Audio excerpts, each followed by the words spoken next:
Hi guys, welcome back to my channel. This is just a quick video update for a client named Trina who has ordered some raised planter beds. She has a back porch screened in, very nice space, and she was looking for something to accent. It's 3 panels wide, and she loves her plants, same as I do. And she was interested in some different kinds of planter beds, and we decided to go with these. These are 36 inches tall, 36 inches wide,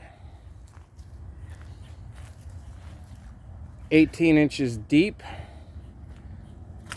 8 inches tall, and she wanted the same gray that I put on Alex's dog bed for his German Shepherd Adora.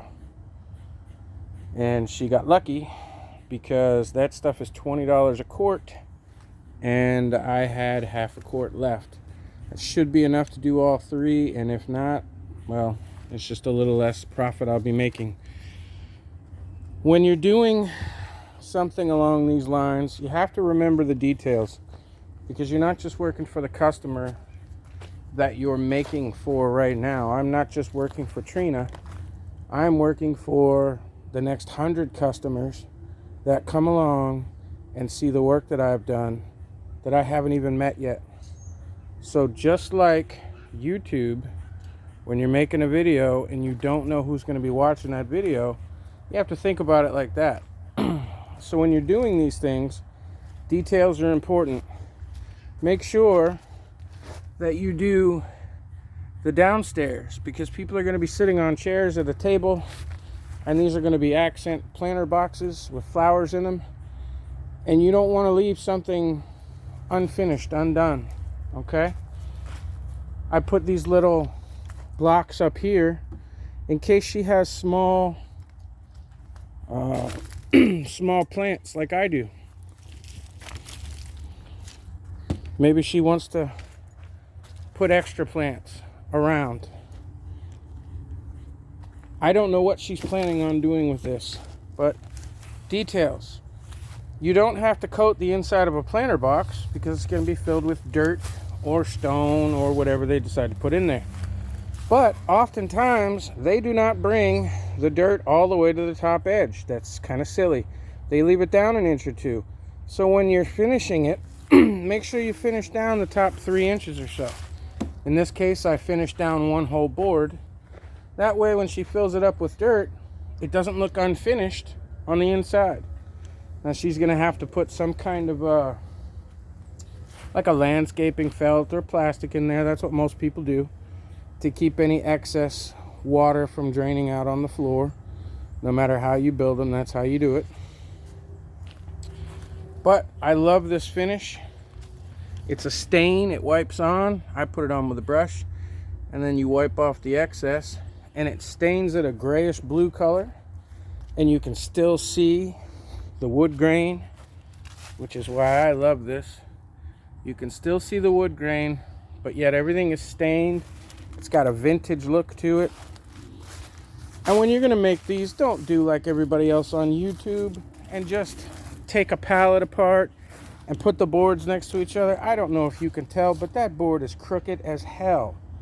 And they just stick them next to each other, and they nail them up there, they screw them up there, and the boards don't match, the boards don't fit together. I took every one of these boards and ran it through the table saw on 4 different sides with a straight edge, to put a straight edge on one side, then to run it on the other side. I did it to every board so that they would meet up perfectly.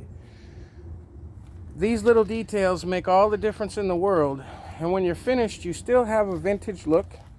This thing is going to last 5 years or more, 10 if it's inside the house, like underneath of the porch that she uses it in. These things are going to last forever, compared to the crap that you're going to buy online. And starting online, they're over $100 a piece. So if you think that you can't make a few bucks doing this, you're wrong. And if you underestimate the cost or the amount of time, this particular one right here has taken me about 9 hours over the course of 2 days. That's just the way it rolls, which means I have to make 3 of these, and we're talking about 27 to 30 hours. There's no way you're going to make a decent amount of money making these things when they take several days each. Okay, it's just not going to happen. So do this because you love doing it. Do it because you have a passion to build stuff. Do it because you like making things that make people happy. And do it because they're pretty. And when you're finished, you'll be happy. This isn't where I make my money. I make my money on a $1,500 doghouse.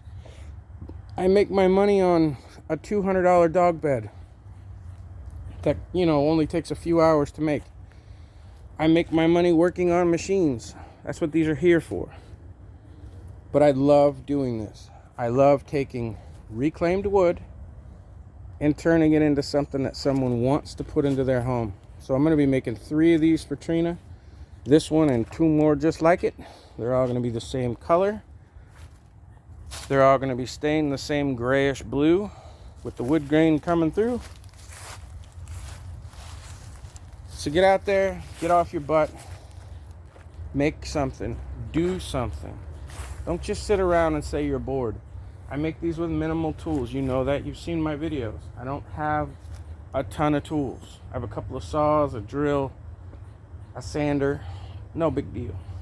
Anyway, this is just a video for Trina to be able to see the first one. She's excited to see what they're going to look like. She just picked the picture off the internet. And I'm actually going to be making 2 more of these. So over the next day or 2, when I get to the next one, I'm going to cut all the pieces out, process them, sand them, get them ready. Then I'm going to make a silent, I won't be talking, fast-forwarded version of filming, just putting all the pieces together. You'll watch me put everything together and how it goes, and then you'll have the how-to.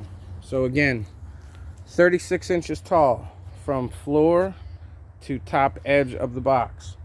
36 inches wide, 18 inches deep, and 8 inches tall. Thanks for coming by. See you soon.